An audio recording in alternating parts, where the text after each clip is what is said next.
হয়তো আমি তোমার যোগ্যই ছিলাম না, কিন্তু আমার ভালোবাসা কোনোদিনও মিথ্যা ছিল না। সম্পর্কের মাঝে যখন জেদ চলে আসে, তখন জিতে যায় দুজনেই, শুধু হেরে যায় সম্পর্কটা। একটা মানুষ যখন খুব একলা হয়ে যায়, তখন তার মন থেকে সব আনন্দই হেরে যায়। কেউ যদি খুশি থাকে আমার সাথে কথা না বলে, আমি প্রার্থনা করি তার খুশি যেন চিরদিন থাকে। সে যদি সত্যি ভালোবাসতো, তবে দূরত্ব না বাড়িয়ে গুরুত্বটা বেশি দিত। সবসময় নিজেকে খুব একা ভাবি, কারণ আমি জানি আমার পাশে থাকার মতো কেউ নেই। মাঝে মাঝে কাউকে খুব আপন ভাবি, পাশে গিয়ে দেখি সবই আমার কল্পনা। একদিন হয়তো বুঝতে পারবে কতটা চাইতাম তোমাকে। ভেবেছিলাম আমি তার প্রিয়জন, কিন্তু না, আমি কত বোকা।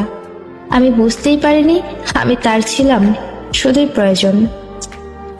কিছু পাই বা না পাই, জীবন থেকে একটা শিক্ষা পেয়েছি, চাইলেই সবকিছু পাওয়া যায় না। কয়েক সেকেন্ড ভুল বোঝাবুঝি কয়েক বছরের সম্পর্ক নষ্ট করার জন্যই যথেষ্ট। বাস্তব এটাই, যে চায় সে পায় না, আর যে পায় সে অবহেলা করে। জীবনে আমি যাদেরকে বেশি গুরুত্ব দিয়েছি, তারাই আমাকে সবচেয়ে বেশি আঘাত করেছে। দেখে নিস তুই, আমার শূন্যতা একদিন হলেও তোকে কাঁদাবে। হাজারো অনুভূতির যন্ত্রণার মাঝেও খুঁজে পেতে চাই তোমায়। সত্যি কি আর ফিরে আসবে না আমার জীবনে? এই পাগল, প্রথম দিনের তুমিটাকে আবারও ফিরে পেতে চাই। তুমি বদলে গেছো, তাতে আমার কোনো দুঃখ নেই, কারণ আমি আমার বিশ্বাসের জন্য লজ্জিত। বুঝলি প্রিয়, কাউকে ঘৃণা করার মতো সময় আমার নেই।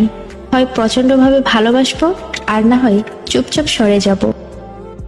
জানো তো পাগল, চাঁদ থেকে পৃথিবী অনেক দূরে, কিন্তু চাঁদের আলো পড়ে পুরো পৃথিবী